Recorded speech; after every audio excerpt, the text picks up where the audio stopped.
The road that you're seeing here is Nanyuki Highway, or the highway that takes you to Nanyuki. So this road starts at Marua Junction, where the dual carriage will stop.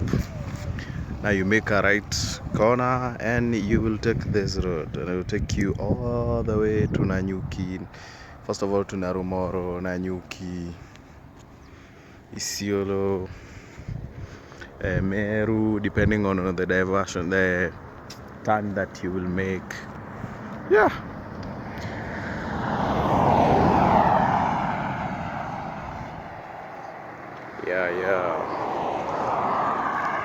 So right now we are at the safari camp just ahead of us, like 800 meters is safari camp.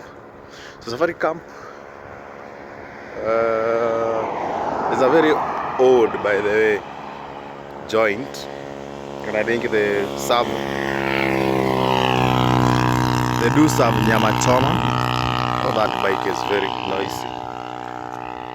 So let me mention something here right now before we go any further. So this is Kwajei. So Kwajei is a very interesting town because as you know, as you can see in a distance over there, that is Mount Kenya. Mount Kenya is not very far away from here. Yeah, so all these tracts of land, both sides of the road, so this side and that side used to be owned by one white settler, British settlers, you know, not long ago. Kenya is just I think 60 years old. So this place was owned by one white man called J. Dennis. Yeah, I think his name was Dennis. Oh no, sorry about that, I think that's not the right information. So this side was owned by a white fella, settler, a British settler before the independence, before we got the independence. His name was J. Dennis, and the other side of the road was owned by another guy. His name was, I think, Cole, because growing up we used to call the opposite side of the road Guacolo. You know, being the Kikuyu, we couldn't pronounce the name Cole.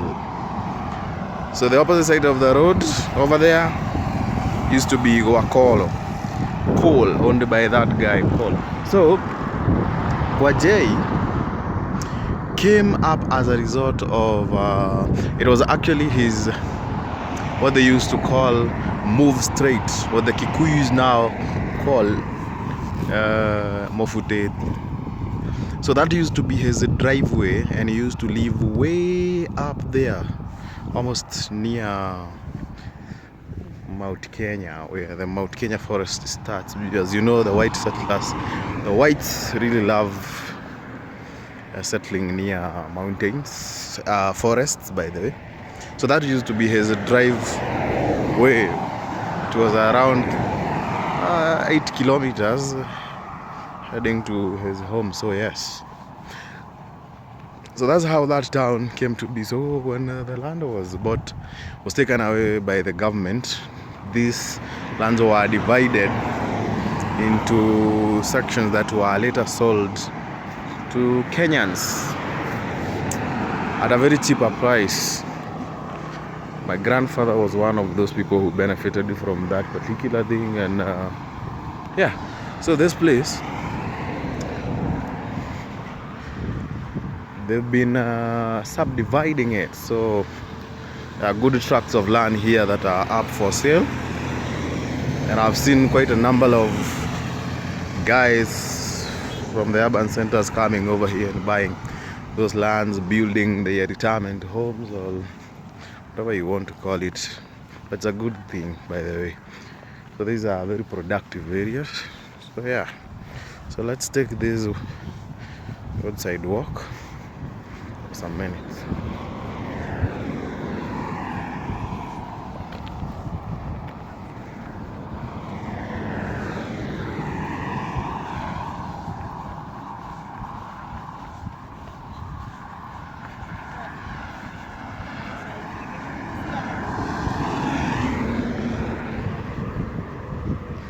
So I apologize for the road noise.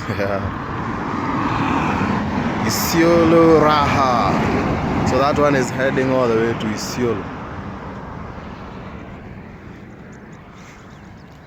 So if you drive along this road, you will see quite a number of those.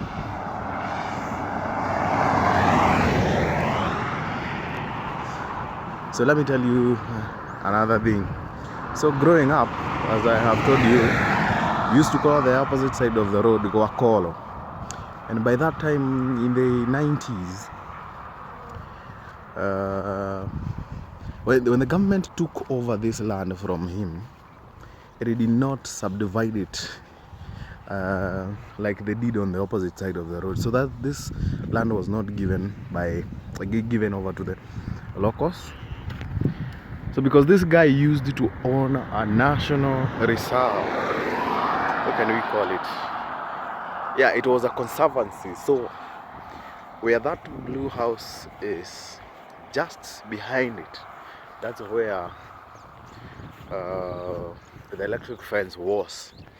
So animals would come. So driving along this road, you would see animals near the fence over there where the railway line is. You would see animals. And because my grandparents were farmers, there were so many cases of wildlife crossing over the road and coming destroy our crops. Yeah. But that fence has since been moved several kilometers down there, so it's quite far. So we no longer have that kind of a problem of wildlife interactions. I remember one particular instance when we were coming from Karatina, of course with a matatu. So around this area where now the safari camp is, over there in a distance, so a very big antelope was moving from this side at a very high speed. So our driver had not seen that coming. So we were at around 110, 120, because usually this road has no bumps around this area. So we were speeding, and the guy had to use, it was a close, and our driver had to do emergency braking. And my friend, women were crying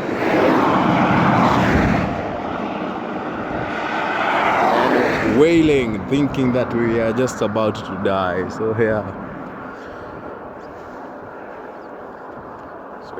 so it's a very interesting place, and people are buying land here. So a friend of mine just told me that see, there is a building coming up there. That's a fence. A friend of mine just told me that there is a guy who is subdividing land here and selling, surprisingly, 80 by 40. Can you imagine? It has gotten to that level now. You shall go, and people are subdividing land to pieces of 80 by 40 at a cost of 800k, just because that land is near the road. Yeah, and as you can see, wow, Subaru Forester, my friend, XT. So as I told you, people usually speed along this area because there are no bumps. There is an expanse of around 10 kilometers that has no bumps, no speed bumps. So from up there, you can see there is a hill over there. So going all the way up there, past that Kwajai town. So people usually speed, by the way. You can do 110 here, that is legal, but some people will do, especially the guys driving the government Prados, they do 140s, 150 here. Yeah, you see the houses over there, those are owned by railway.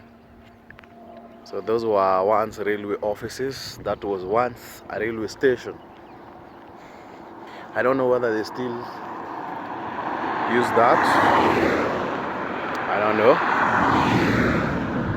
But yeah, that used to be a railway station back in the days.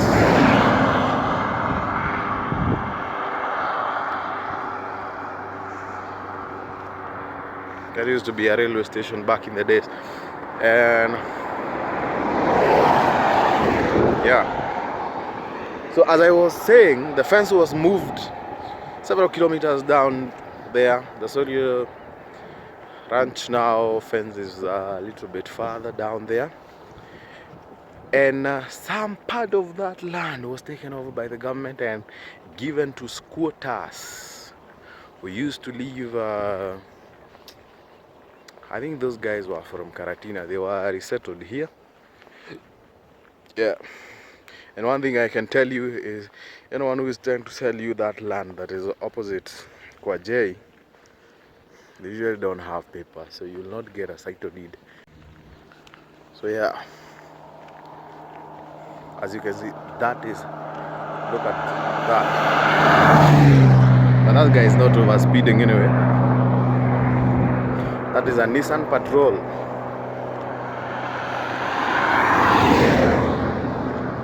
Those are the vehicles that Wazungus drive. Wazungus like these areas, by the way.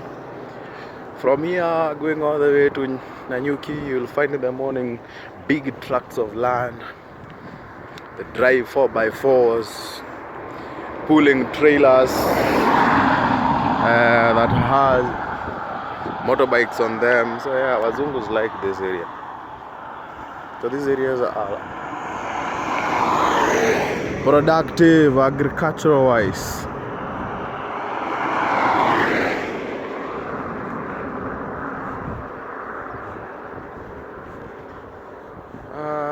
So in a distance, that is Safari Camp.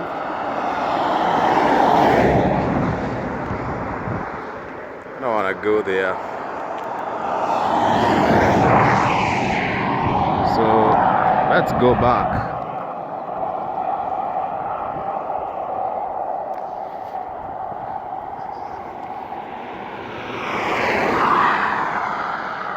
So as you can see, those houses are quite old as the railway itself.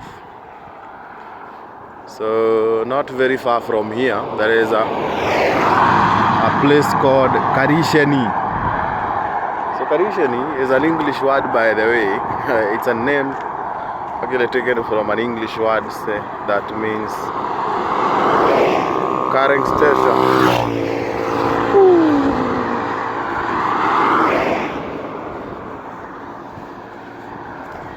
So carrying station, the Kikuyu could not pronounce that name, so they called that place carrying station. And the reason why that place is called Karishani, because it has a railway station similar to that one, and that's where they used to park luggages on a railway, on the train. So yeah, the railway line is now in operation. Yes, from Nairobi to Nanyuki. As you know, Nanyuki is where the railway line ends. The Lunatic Express coming from Mombasa ends at Nanyuki.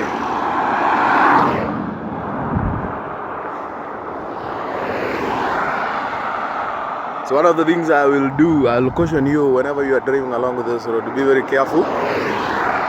People tending to speed.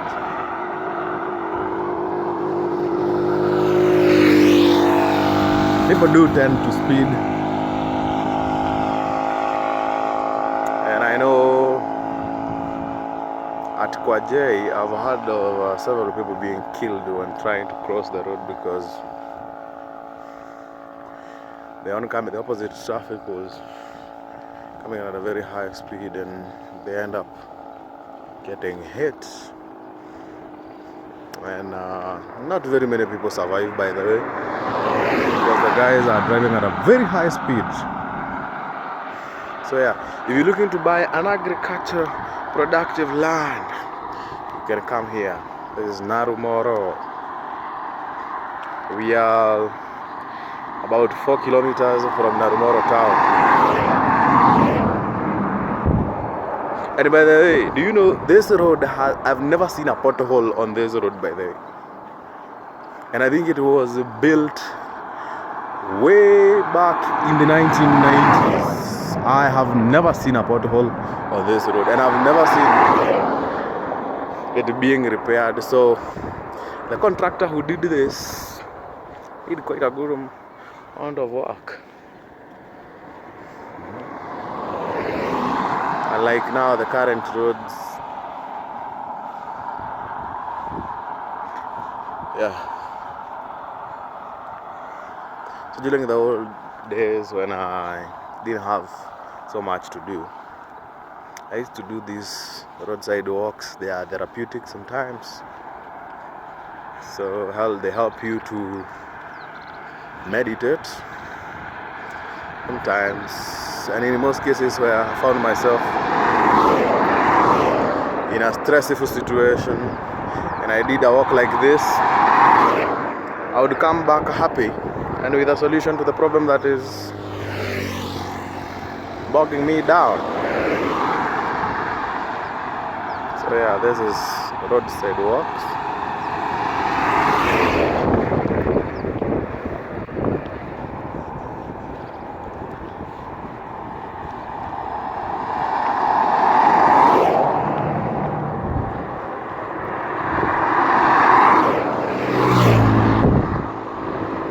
Therapeutic, and this is actually the right time to do it. The sun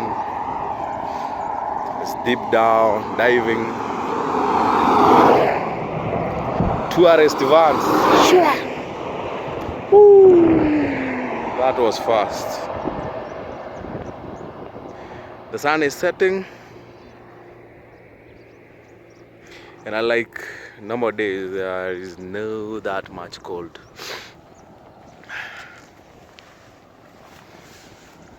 So back in the days before the NYS decided to do some cleaning along roads all over Kenya, there used to be very tall grasses along these roads. So whenever we would drive along this road, you feel a whistling sound because of the incoming wind blowing towards north. Yeah. And another thing that I have noticed is that back in the days there used to be venomous snakes around this place. I have not seen one. I have not seen one since I started visiting this place, because I grew up here. Then we moved, and I've been coming here every time I get time. I have some interest here. And one of the things I have noticed is you can find a snake here. Do you know why? It's because of the pesticides that farmers use. Yes. It's because of the pesticides that farmers use.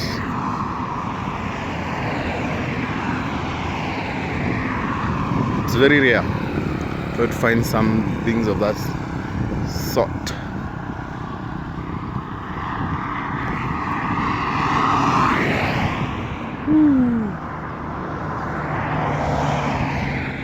That's Mount Kenya in a distance, but you can see now, because of the obvious reasons.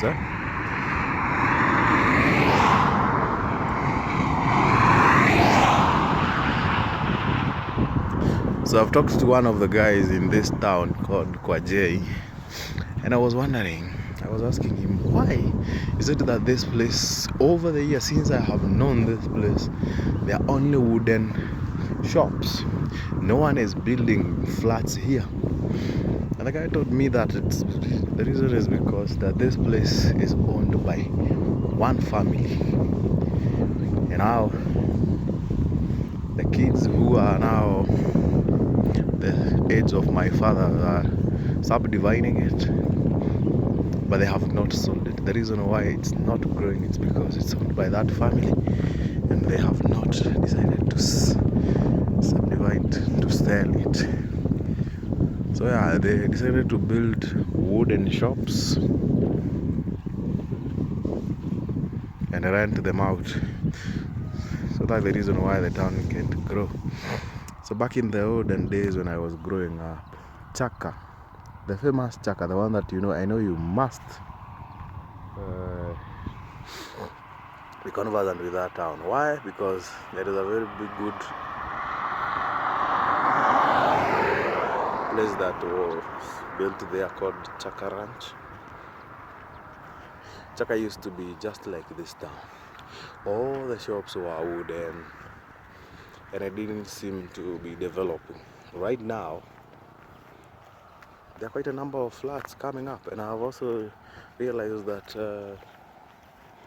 besides it, on the outskirts there are people who are buying and building good houses. Yeah. So yeah, for this town to grow, these guys need to let it go. So yeah, this is the Kenha post. That means that this highway extends all the way to that end, and the other one is over there. Let me zoom so that you can see. It's right here, right there. So yeah,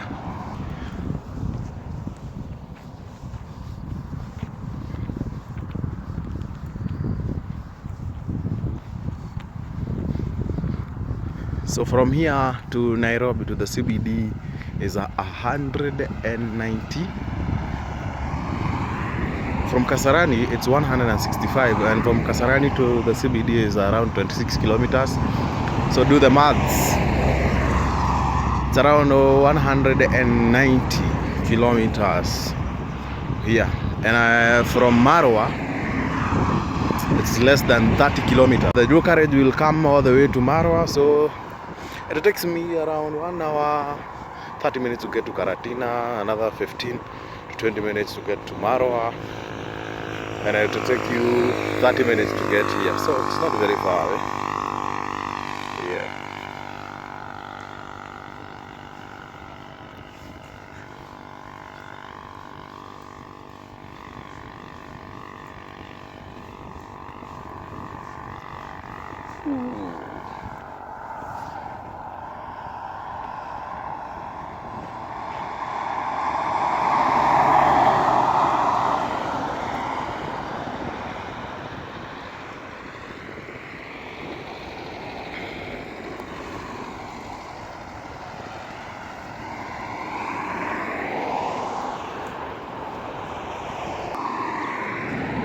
So that's it for today. If you like this video, please hit the like button, subscribe, yeah, and I'll see you on the next one.